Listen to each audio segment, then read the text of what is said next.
नमस्कार, मैं पवन कुमार, आपका हमारे यूट्यूब चैनल द गुरु में स्वागत है। आज का हमारा टॉपिक रहेगा 74वां संविधान संशोधन अधिनियम।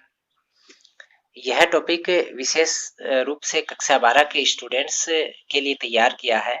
इसके अलावा जो प्रतियोगी परीक्षाओं की तैयारी में स्टूडेंट्स लगे हुए हैं, उनके लिए भी बहुत महत्वपूर्ण है। इसके साथ-साथ जो सामान्य जागरूकता वाले व्यक्ति हैं, उनके लिए भी बहुत महत्वपूर्ण है, क्योंकि हम इस टॉपिक के अंदर विस्तार पूर्वक नगर पालिका, नगर परिषद और नगर निगम के जो कार्य संविधान में उल्लेखित हैं, उनके ऊपर चर्चा करेंगे। तो वो भी ध्यान रखें कि इनके जो कार्य हैं वो कौन-कौन से कार्य हैं।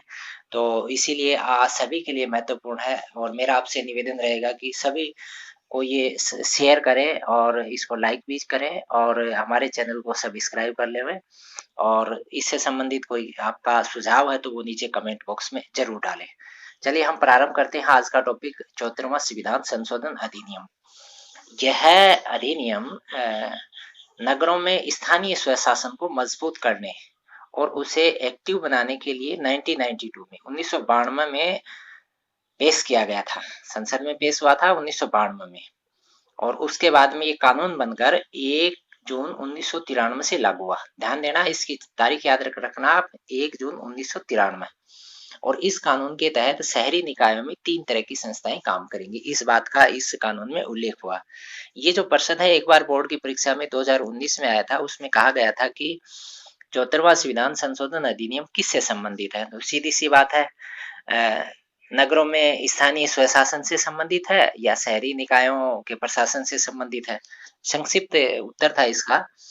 तो इसमें जो 3 तरह की संस्थाएं कौन-कौन सी हैं, उनके ऊपर हम चर्चा करते हैं। सबसे पहली जो संस्था आती है नगर पालिका, नगर पंचायत बोले या नगर पालिका।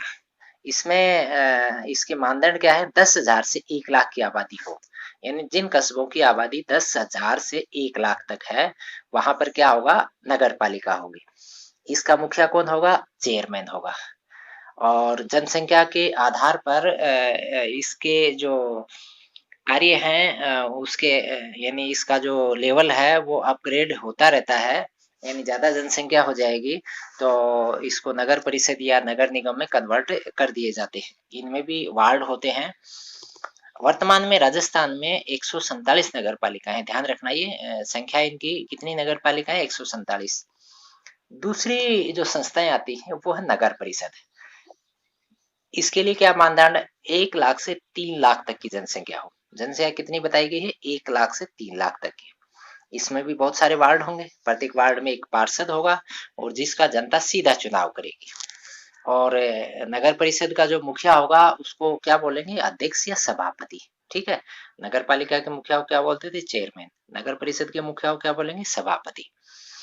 वर्तमान में इसकी नगर परिषद की बात करें तो राजस्थान में 34 नगर परिषद है। पहले 32 थी, इस बार 2 नगर परिषद नई जोड़ दी, एक तो आपकी मकराना और एक बालोतरा। तो इस तरह से टोटल संख्या कितनी होगी, 34 होगी। ये सभी जिला मुख्यालय, इसमें 7 जो संभाग मुख्यालय है वहां पर नगर निगम है, बाकी सभी जिला मुख्यालयों पर क्या है, नगर परिषद है। इसके अलावा जो अन्य जो शहर है जो जिला मुख्यालय नहीं है वो मैं आपको बता देता हूँ, वो याद रखें आप। उनमें ब्यावर, किशनगढ़, मकराना जो अभी नया बना है, इंडोन सिटी, गंगापुर सिटी, भिवाड़ी, बालोतरा जो अभी नया बना है, उसके अलावा सुजानगढ़, इन शहरों में क्या है, नगर परिषद है। अब जो तीसरी तरह की संस्थाएं हैं वो कौन सी, नगर निगम। इसके लिए मानदंड क्या है, 3 लाख से अधिक की जनसंख्या होगी। ठीक है, और इसका मुखिया कौन होगा, मेयर या महापौर। ठीक है, मुखिया कौन होगा, मेयर हो सकता या इसका दूसरा नाम महापौर भी बोलते हैं। यहाँ पर भी पार्षदों के चुनाव जो हम पहले बात कर रहे थे वही प्रक्रिया रहेगी। इनका कार्यकाल कितने दिन होगा, 5 साल होगा। और इनको पहले भी भंग कर सकते हैं, कब, अविश्वास प्रस्ताव अगर पास हो जाए तो उसी स्थिति में समय से पहले इनको भंग किया जा सकता है। अब आगे देखते हैं। 74वें संविधान संशोधन में यह प्रावधान किया गया है कि 6 माह की अवधि में चुनाव करवाया जाना राज्य सरकार का एक संवैधानिक दायित्व रहेगा। यानी 6 माह से अधिक समय तक इनके जो पद हैं, यानी पार्षद और चेयरमैन या आप चाहे उसको महापौर बोले सभापति बोले, इनके जो पद हैं 6 माह से अधिक समय तक रिक्त नहीं रह सकते। इस दौरान बीच में इनको चुनाव करवाने होंगे। ये सरकार का एक संवैधानिक दायित्व निर्धारित हो गया है। इसके अलावा शहरी निकायों के कार्यों और शक्तियों में वृद्धि के लिए संविधान की 12वीं अनुसूची में 18 विषय जोड़े गए। ये ध्यान रखना, इसमें 2% समाहित हो गए। एक तो 12वीं अनुसूची, ये संविधान में 12वीं अनुसूची किससे संबंधित डाली गई है? ये इसमें आपके नगर परिषद, नगर निगम, नगर पालिकाओं के कार्य आएंगे, ठीक है। और इसमें कितने कार्य दिए गए हैं? 18 कार्य दिए गए हैं, ठीक है ना। 18 विषय दिए गए हैं और उन विषयों से संबंधित कार्य बहुत अलग हो जाते हैं। तो ये 18 विषय है, ये बहुत महत्वपूर्ण है। कई बार परीक्षाओं में पूछ लिया जाता है कि 12वीं अनुसूची किससे संबंधित है। तो आप 74वें संविधान संशोधन से अटैच रखें। और ये आपके नगर पालिका है, चाहे नगर परिषद है या नगर निगम है, यानी स्थानीय स्वशासन से संबंधित है। इनके जो 18 विषय हैं ये अब समझते हैं, बहुत ही महत्वपूर्ण है। सभी इनके ऊपर ध्यान दें कि हम जहाँ रहते हैं वहाँ क्या जो नगर पालिका है या नगर परिषद है वो इनके ऊपर अमल कर रही है और जनता को इसका कितना लाभ मिल रहा है। तो इसमें देखते हैं, पहले नंबर पे है नगरीय योजनाएं, जिसमें शहरी योजनाएं भी होगी। पूरा शहर जो है एक प्लान से तैयार होगा। भू उपयोग नियमन और भवन निर्माण, यानी जो जमीन है उसको एक आबादी के लिए व्यवस्थित रूप से कन्वर्ट करना और वहाँ के जो भवन है उनको व्यवस्थित तरीके से बनवाया जाए, ये संबंधित निकायों का दायित्व होता है। लेकिन वर्तमान में जिस तरह से अनियोजित तरीके से भवन निर्माण हो रहा है, इसमें संबंधित निकायों की लापरवाही साफ दिखती है। उसके बाद में तीसरा जो कार्य है आर्थिक और सामाजिक विकास की योजनाएं, यानी उस क्षेत्र के जो निवासी हैं उनके लिए सभी तरह की योजनाओं का लाभ उनको मिले। सड़क और पुल निर्माण, ये कार्य भी इनका होता है उस परिधि में। उसके अलावा घरेलू, औद्योगिक और वाणिज्यिक प्रयोजन के लिए जल प्रबंधन, उस क्षेत्र में जो भी इकाइयां हैं उनके लिए जल प्रबंधन एक बहुत महत्वपूर्ण कार्य है, जिसके ऊपर बड़ा मुद्दा रहता है। सार्वजनिक स्वच्छता, स्वास्थ्य, सफाई और कचरा प्रबंधन। एक्चुअल में नगर पालिका या नगर परिषद है या नगर निगम है, इन्हीं समस्याओं से जूझती रहती हैं और ये समस्याएं जो सोल्व कर लेती हैं वो बेहतरीन की श्रेणी में आ जाती है। बाकी सभी कार्य चाहे वो कम ही कर रही है, लेकिन ये इतना महत्वपूर्ण कार्य है कि ये सभी व्यक्तियों से सीधा जुड़ा हुआ है। तो ये इनका प्रबंधन उचित तरीके से हो। फिर 7वां कार्य है अग्निशमन सेवाएं, यानी ये अग्निशमन सेवाएं सभी संचालित करें और ये आवश्यक भी है। बहुत सी जगह अभी भी ऐसी स्थितियां हैं कि उनके पास अग्निशमन सेवाएं है ही नहीं और विपदा की स्थिति के अंदर बाहर से इनको मंगाना पड़ता है। इसके बाद में 8वां जो कार्य है नगरीय और वानिकी पर्यावरण संरक्षण और पारिस्थितिकी तंत्र का प्रबंधन, यानी उनके साथ में अगर कोई गार्डन है या आपके कोई वहां पर इकोसिस्टम है, इसको मैनेज करना, उसको बेहतरीन करने का प्रयास करेंगी, इस तरह का भी इसमें उल्लेख है। इसके बाद में 9वां जो कार्य दिया गया, समाज की विशिष्ट आवश्यकता वाले कार्यों के लिए कार्यों के हितों का संरक्षण, यानी जो विशिष्ट आवश्यकता वाले कार्य उनके लिए विशेष काम करें ताकि वो संरक्षित रहें। जो कार्य उसी क्षेत्र में संपादित हो रहा है वो कार्य जो है उस क्षेत्र की एक पहचान होता है और उसका संरक्षण करना संबंधित निकाय का दायित्व होता है। बहुत सी जगह चाहे वो रंगाई छपाई का है, चाहे वो आपके कसीदाकारी का है, चाहे वो आपके दूसरी चाहे वो बर्तन बनाने का है, या चाहे आप और दूसरे जो हैंडीक्राफ्ट हैं या आपके कोई पापड़ गुजिया, ऐसे बहुत सारी इंडस्ट्री या उस क्षेत्र की विशेष पहचान रखते हैं। तो संबंधित निकायों का ये दायित्व होता है कि उनको संरक्षण प्रदान करें। फिर 10वां जो कार्य है गंदी बस्ती सुधार और उन्नयन कार्यक्रम। शहरों में बहुत सारी गंदी बस्तियां रहती हैं और उनके ऊपर हर व्यक्ति और जिसमें विशेषतः मीडिया का ध्यान रहता है, तो उनके लिए विशेष कार्यक्रम लागू करें। ये एक सबसे बड़ी चुनौती इनके सामने रहती है और इसमें अगर जहां पर सफलता मिलती है तो वो लीड लाइन में स्थापित शहरी निकाय हो जाते हैं। फिर 11वां जो कार्य है शहरी निर्धनता निवारण कार्यक्रम। इसके अंदर वो सारी बात आ जाएंगी जिसके अंदर आपके सभी तरह की योजनाओं का लाभ है, या गंदी बस्तियों का सुधार है, या आपके स्वास्थ्य मैनेजमेंट, सारी चीजें अगर हो जाएंगी तो निर्धनता जो है अपने आप ही दूर हो जाएगी। फिर 12वां जो कार्य है, सार्वजनिक उद्यान, खेल मैदान इत्यादि का विकास करना। ये आप महसूस करते होंगे कि बहुत सारी निकायों के पास सार्वजनिक उद्यान है ही नहीं, खेल मैदान है ही नहीं।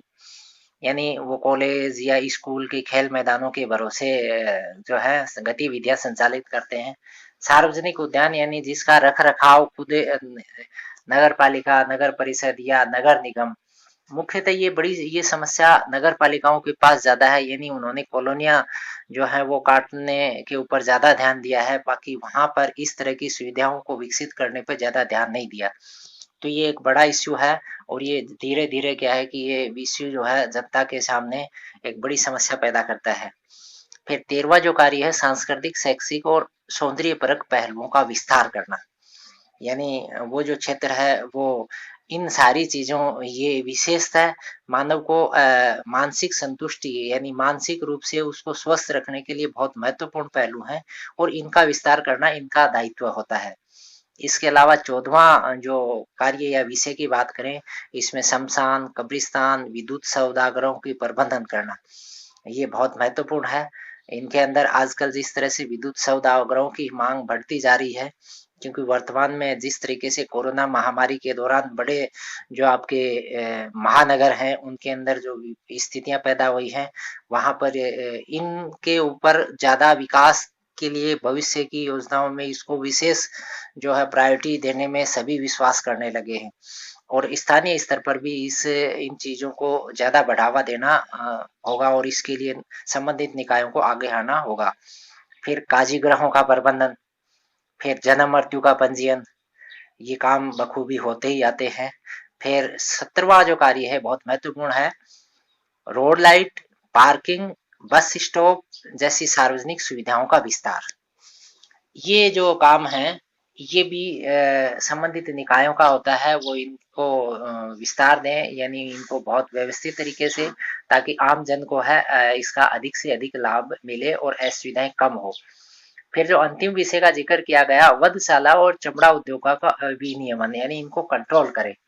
यानी ये जो वधशालाएं होती है, पशु वध, जहाँ मांस जो है वो तैयार होता है, और उसके बाद में चमड़ा जो उद्योग होता है, इनके ऊपर एक इस तरह का कंट्रोलिंग जिससे कि आम जन की भावनाओं के साथ खिलवाड़ भी नहीं हो, और सभी कार्य जो है अर्थव्यवस्था को विकास के हिसाब से सुचारू चलते रहे।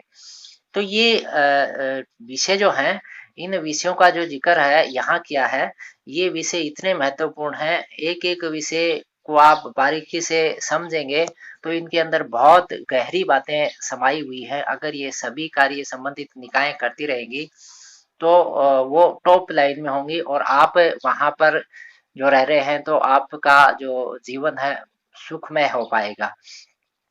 इसके बाद में हम बात करते हैं आगे संक्षेप में, राजस्थान में शहरी स्थानीय निकायों शासन के इन 3 स्तरों के अलावा 3 स्तर हमने कौन से देख लिए, नगर पालिका, नगर परिषद और नगर निगम। मैं नगर निगम के जो शहर थे उनको बताना भूल गया था, अब आप उनको एक बार दोबारा समझ लें। नगर निगम जो वर्तमान में अपने संभागीय मुख्यालय कार्यालय हैं वही उन्हीं शहरों में है, जिनमें अजमेर, उदयपुर, भरतपुर, बीकानेर, कोटा, जोधपुर और जयपुर। नगर परिषद मैंने बता दिया था 34 है, नगर पालिका 147। अब आगे देखते हैं इन 3 स्तरों के अलावा कुछ विशेष समीकरण, जिनमें छावनी बोर्ड है, टाउन एरिया कमेटी है, अधिसूचित क्षेत्र समितियां आदि भी कार्य करती है। जैसे छावनी बोर्ड नसीराबाद में छावनी बोर्ड है, तो ये भी पैरेलल संस्थाएं हैं जो काम करती हैं। तो ये सारी जो है बातें 74वें संविधान संशोधन में उल्लेखित हैं। हमने विशेषतः कक्षा 12 के पाठ्यक्रम में जो बिंदु थे उनको लेते हुए ये वीडियो तैयार किया है, और आशा है सभी इससे लाभान्वित हुए, और इसको अधिक से अधिक व्यक्तियों तक शेयर करें। चैनल को सब्सक्राइब जरूर कर लें ताकि आगामी वीडियो समय समय पर मिलते रहें। आप वीडियो में प्रारंभ से अंत तक जुड़े रहे, आपका धन्यवाद। जय हिंद।